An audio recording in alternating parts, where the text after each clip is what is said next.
Yes hello everyone, मैं हूं doctor सपना आपके डीप स्टडी चैनल में। यस बेटा, मैं आपको 12th क्लास का सॉल्यूशन चैप्टर पढ़ाई थी, जिसमें मैंने आपको इंट्रोडक्टरी पार्ट पढ़ाया था।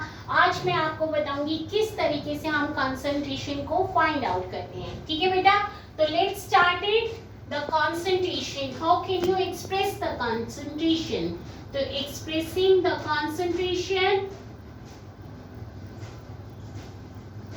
कितने मेथड्स होते हैं? First is the strength. Strength बेटा आपने 11th क्लास में भी पढ़ा होगा कि किस तरीके से हम किसी भी सॉल्यूशन के अंदर कितना अमाउंट ऑफ सॉल्यूट डिसॉल्व है, that is called the strength. तो स्ट्रेंथ का फॉर्मूला क्या होगा? स्ट्रेंथ इक्वल्स टू होता है mass of solute in grams. Important चीज है कि इन ग्राम्स होता है, और volume of solution in litre. Clear? तो इसकी यूनिट क्या होगी आपकी? ग्राम पर लीटर।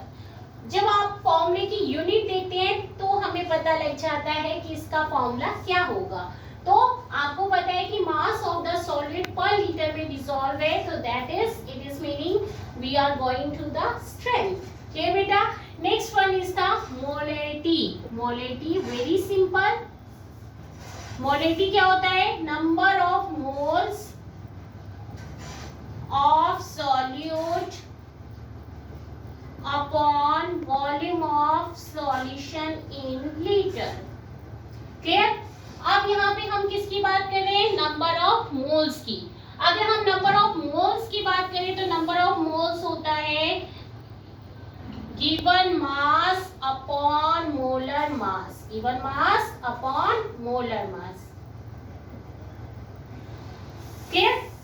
फॉर एग्जाम्पल आपको क्वेश्चन में गिवन है, तो आपका क्या हुआ बेटा? गिवन मास सपोज आपको दिया हुआ है 9.8। क्लियर? और उसी का ही आपको मोलर मास पता होना चाहिए। फॉर एग्जाम्पल आप NaOH ले रहे हैं या H2SO4 ले रहे हैं, क्या ले रहे हैं? उसका मोल, जैसे NaOH है तो कितना मोलर मास होता है? 40।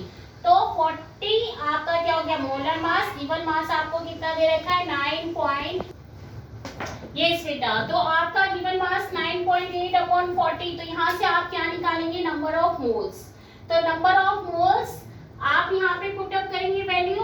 Volume of solution, for example आपको 250 दिया है तो आप 1000 से मल्टीप्लाई कर दोगे और ये वैल्यू आपकी यहाँ पे आ जाएगी। क्लियर बेटा? तो यहाँ पे हमने क्या फाइंड आउट किया? मोलैरिटी। मोलैरिटी, अगर आप सॉल्यूशन के अंदर टेम्परेचर को राइज करते हैं तो आपकी मोलैरिटी क्या होती है बेटा? डिक्रीज होती है, क्योंकि वॉल्यूम डायरेक्टली किससे अफेक्ट होता है? टेम्परेचर से। और जब टेम्परेचर से अफेक्ट होगा तो आपकी मोलैरिटी क्या हो जाएगी? डिक्रीज हो जाएगी। क्लियर? अब हम बात करते हैं मोलैरिटी की। मोलैरिटी क्या होता है? मोलैरिटी होता है number of moles of solute upon mass of the solvent in KG. तो मोलैरिटी क्या हो गया? Number of moles of solute upon mass of solvent in KG. Clear? तो यहाँ पे मोलैरिटी क्या होगी आपकी? मोल्स। आपको अभी बताया मैंने कैसे निकालेंगे। मास ऑफ सॉल्वेंट आपको 250 दिया है, ग्राम की आपको 500 दिया है, इसके अकॉर्डिंग आप क्या निकालेंगे? मोलैरिटी निकालेंगे। ठीक? अगर आप इसमें टेम्परेचर राइज करते हैं तो इसमें कोई इफेक्ट नहीं होगा, नो अफेक्ट। ठीक? तो नो अफेक्ट किस में होगा? मोलैरिटी में। ठीक? अब आते हैं हम next, mole fraction. Mole fraction क्या होता है? मोल फ्रिक्शन होता है किसी भी सॉल्यूशन के अंदर किसी भी कॉन्स्टिट्यूएंट एटम्स के जितने नंबर ऑफ मोल्स होते हैं वो डिवाइडेड बाय होता है total number of moles of given solution. Clear? तो यहाँ पे मोल फ्रिक्शन क्या है? अगर सपोज आप निकालें किसके? सॉल्वेंट के निकाले, तो सॉल्वेंट हमने लेट किया X1। X1 क्या हो गया? N1 plus N2। Clear? N1 क्या है हमारा? नंबर ऑफ मोल्स किसके? आप सॉल्वेंट की बात करें तो ऑब्वियसली क्या है? अगर आपको वाटर गिवन है। और यहाँ पे क्या हो जाएगा, नंबर ऑफ मोल सॉल्वेंट और नंबर ऑफ मोल्स किसके, सॉल्यूट की। तो यहाँ पे नंबर ऑफ मोल्स मैंने आपको बता दिया, इसकी वैल्यू पुट अप कर लेंगे। फिर आता है हमारा mole fraction of solute, mole fraction of solute. ठीक, अब सॉल्यूट क्या X2 आप प्लेट करते हैं तो क्या हो जाएगा N1 N2, N1 तो आपका सॉल्वेंट है तो N2 क्या हो गया, solvent solute, N1 plus N2। तो यहाँ पे मोल फ्रैक्शन किसका निकाला है आपने, सॉल्यूट का। सॉल्यूट आपका यूरिया हो सकता है, ग्लूकोज हो सकता है, इथेनॉल हो सकता है, कोई भी हो सकता है। क्लियर। अब यहाँ पे मोल फ्रैक्शन टोटल कितना आएगा, टोटल हमारा क्या हो जाएगा x1 प्लस x2। सपोज आपकी x1 की वैल्यू कितनी आई 0.4 और x2 की वैल्यू कितनी आई 0.6, तो क्या हो जाएगा आपका x1 हो गया 0.6, 0.4 और ये आ गया हमारा 1.0। तो मतलब किसी का भी सम लेंगे आप सॉल्यूट और सॉल्वेंट का तो ऑलवेज इक्वल टू यूनिटी, मतलब 1 के इक्वल आएगा। क्लियर बेटा, आप सॉल्यूट का सॉल्वेंट का मोल फ्रैक्शन जितना भी हो सम करके वो हमेशा कितना आएगा, 1 ही आएगा। क्लियर। तो इस तरीके से हम क्या निकालेंगे, मोल फ्रैक्शन निकालेंगे। एक बार और देख लो, x1 हमारा क्या है, सॉल्वेंट है, नंबर ऑफ मोल्स जिसके आपको निकाले वो वैल्यू आ जाएगी और total number of moles solution के आएंगे, इसमें सॉल्यूट भी होगा एज वेल एज सॉल्वेंट भी होगा। ठीक, इसी तरीके से सॉल्यूट के निकालेंगे तो सॉल्यूट के नंबर ऑफ मोल्स सॉल्यूट के इक्वल आ जाएंगे और डिवाइडेड बाय किसके हो जाएंगे, number of moles of total solution के हो जाएंगे। क्लियर। अब एक और आपकी रह गई है कंसंट्रेशन फाइंड आउट करने के लिए, दैट इज द नॉर्मेलिटी। क्या आ जाएगा, नॉर्मेलिटी। अब नॉर्मेलिटी को देखते हैं। नॉर्मेलिटी हमारा क्या होता है, number of gram equivalent of solute upon volume of solution in litre. Clear. अब यहाँ पे हमारा है number of gram equivalent of solute, तो हम पहले क्या निकालते हैं, नंबर ऑफ ग्राम इक्विवेलेंट निकालते हैं। तो नंबर ऑफ ग्राम इक्विवेलेंट क्या हो जाएगा, given mass upon equivalent mass. ठीक है। अब इसमें इंपॉर्टेंट चीज है कि इक्विवेलेंट मास क्या होगा। सपोज आप H2SO4 लेते हैं बेटा, एसिड लेते हैं, क्या लेते हैं, एसिड लेते हैं।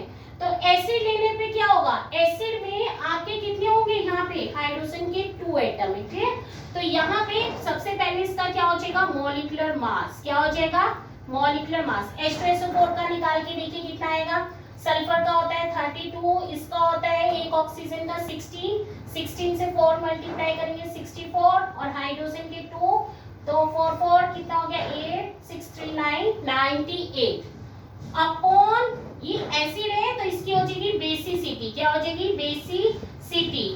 तो मॉलिक्यूलर मास कितना है 98 और बेसिसिटी यहाँ पे कितने हाइड्रोजन रिप्लेसेबल है, डिस्प्लेसेबल कितने हैं 2, तो कितना आ गया 49। तो यहाँ पे इक्विवेलेंट मास कितना आ गया 49। क्लियर। अगर सपोज यहाँ पे NaOH होता तो मॉलिक्यूलर मास अपॉन एसिडिटी, यहाँ पे कितने हाइड्रोक्साइड है ओनली 1, तो यहाँ आपका 40 अपॉन 1 इक्वल्स टू क्या आ जाता, 40 आ जाता। ठीक है। अगर हम HCl की बात करें तो वैलेंसी क्या है, ये प्लस है ये माइनस है, कितना है 1, तो जितना टोटल मॉलिक्यूलर मास आएगा डिवाइडेड बाय 1 हो जाएगा। क्लियर। तो इस तरीके से आप क्या निकालेंगे, इक्विवेलेंट मास निकालेंगे। ठीक है।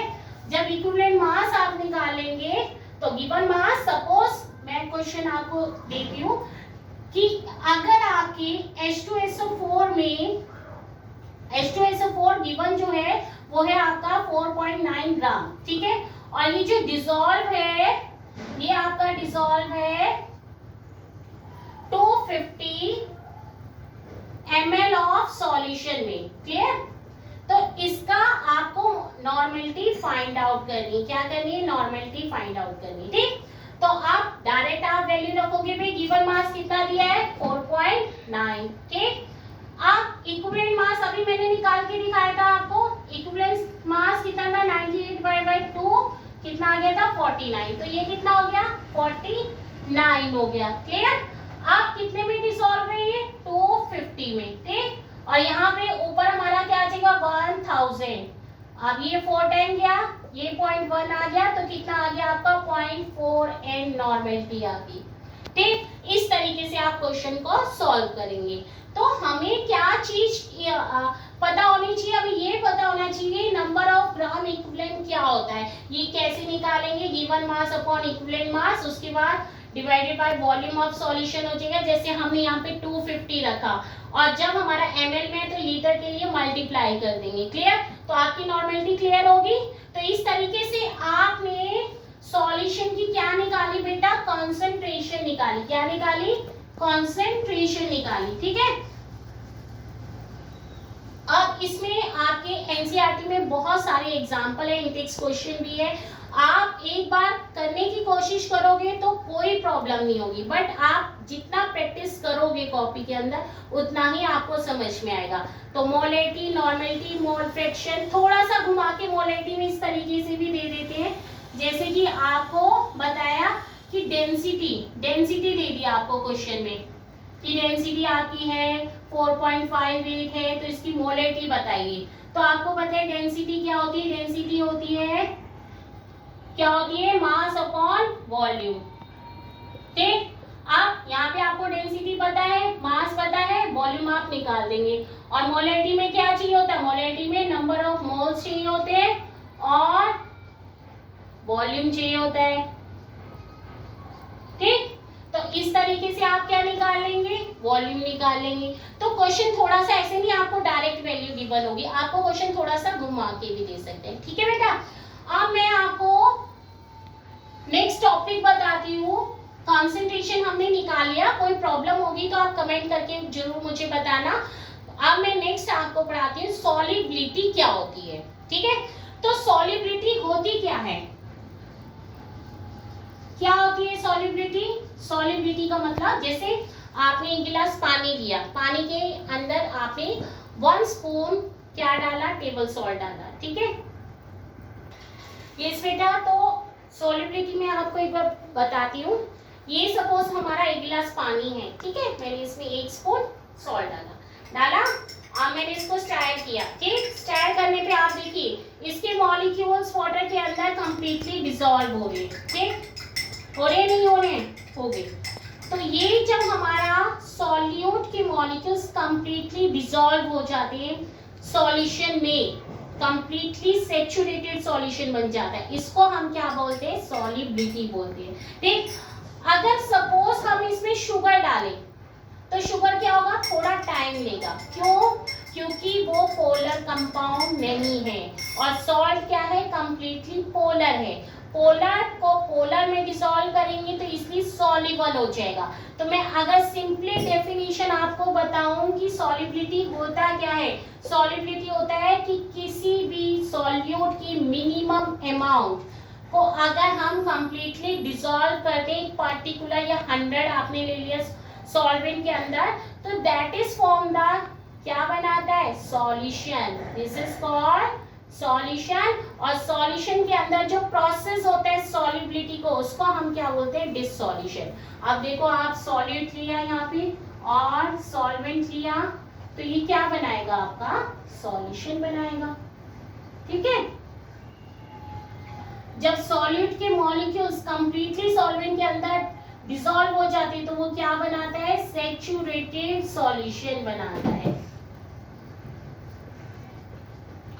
और कंप्लीटली डिसॉल्व होना ही हमारा क्या होता है? डिसॉल्यूशन होता है। यस बेटा, तो सॉल्युबिलिटी क्या हुआ? The solubility is defined as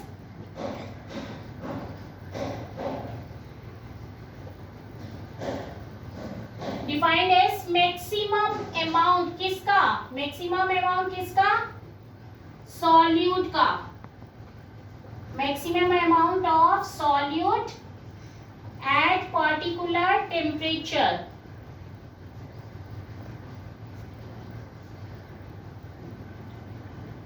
in किसमें करेंगे हम? Particular solvent. इन्हें 100 gram particular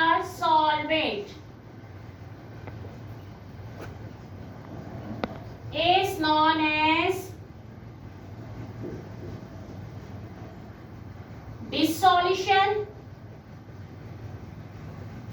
to form saturated solution. क्या बनाएगा? Saturated solution.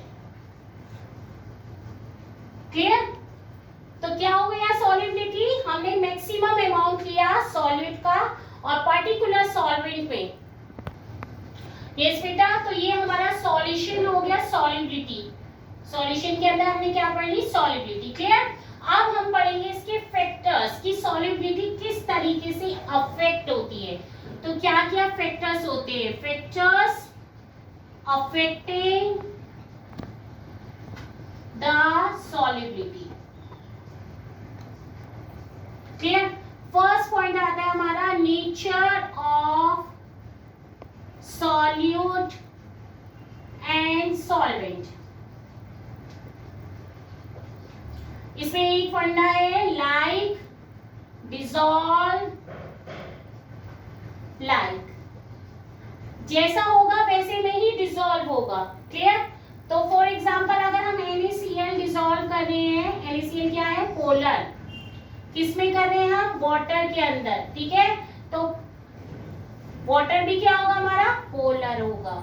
ठीक है, क्यों? क्योंकि हमारा Na भी क्या है? एक पॉजिटिव है तो उसकी तरफ क्या है? नेगेटिव है। ऐसे हमारा पॉजिटिव है तो एक तरफ क्या है? नेगेटिव है।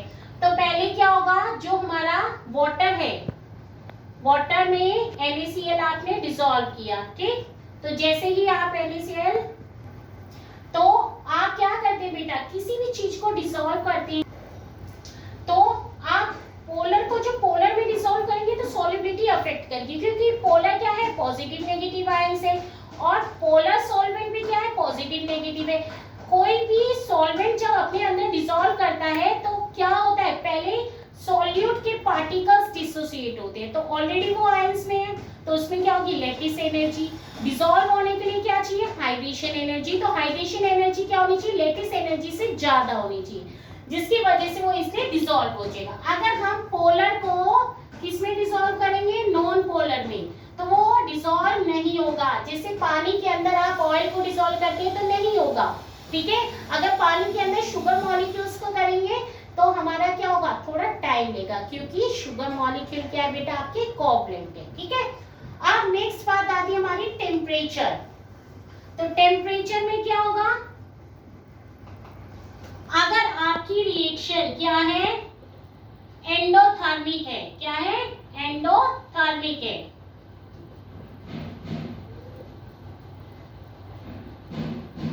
तो हमारा ये ली चैटलियर प्रिंसिपल है।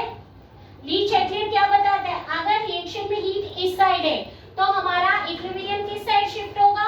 फॉरवर्ड डायरेक्शन में। तो मीनिंग क्या हो गया कि अगर हम क्या करें? हीट देंगे रिएक्शन के अंदर तो हमारी सॉल्युबिलिटी ऑब्वियसली क्या होगी? इंक्रीज होगी। ठीक है, क्योंकि जब हम इस साइड हीट दे रहे हैं तो इक्विलिब्रियम की टेंडेंसी क्या होगी? जस्ट उसके ऑपोजिट में जाएगा। अब अगर हमारा इक्विलिब्रियम यहाँ क्या था? हमारा एंडोथर्मिक। अगर मैं बात करूं एक्सोथर्मिक की, तो इक्विलिब्रियम क्या हो जाएगा? जस्ट ऑपोजिट साइड में शिफ्ट हो जाएगा। आपको पता है जब हमारी हीट इस साइड ज्यादा है तो इक्विलिब्रियम की टेंडेंसी क्या रहेगी? बैकवर्ड डायरेक्शन में। तो बैकवर्ड डायरेक्शन में सॉल्यूट अलग, सॉल्वेंट अलग, मतलब आपका डिसोल्यूशन क्या हो जाएगा? कम हो जाएगा। क्लियर बेटा?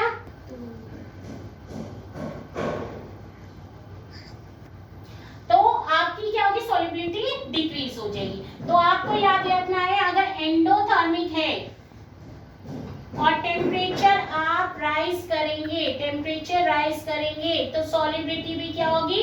इंक्रीज होगी। ठीक है, अगर आपका क्या है? एक्सोथर्मिक है, एक्सोथर्मिक है तो आपकी और टेम्परेचर राइज करते हैं तो आपकी सॉल्युबिलिटी क्या होगी? डिक्रीज होगी। ठीक है, तो कुछ कंपाउंड्स में टेम्परेचर बढ़ाने पे सॉल्युबिलिटी इंक्रीज होती है और कुछ कंपाउंड्स में क्या होती है? अगर आप एक्सोथर्मिक रिएक्शन करें तो उसमें सॉल्युबिलिटी होगी डिक्रीज। और कुछ कंपाउंड्स ऐसे होते हैं कि एक फॉर्म से दूसरी फॉर्म में कन्वर्ट होते हैं, तो टेम्परेचर राइज भी करते हैं और टेम्परेचर डिक्रीज भी करते हैं। तो इस तरीके से हमारी सॉल्युबिलिटी में टेम्परेचर का अफेक्ट आता है। तो बेटा आज की वीडियो में मैं इतना ही पढ़ाऊंगी। नेक्स्ट वीडियो में आपको हेनरीज लॉ आज मैंने सॉलिड की सॉलिबिलिटी पढ़ाई है, पार्टिकुलर लिक्विड। नेक्स्ट वीडियो में मैं आपको क्या पढ़ाऊंगी, liquid in a gas. Clear, आगे इन टॉपिक्स को क्लियर करूंगी। और एक बार बेटा आप प्लेलिस्ट में जाके चेक कर लेना डीप स्टडी में, ठीक, जो भी आपको प्रॉब्लम लगती है वो मेरे को कमेंट करके लिख के जरूर बताना, ठीक है, जिससे मैं उसको अच्छे से क्लियर करूं। Okay, thank you so much बेटा।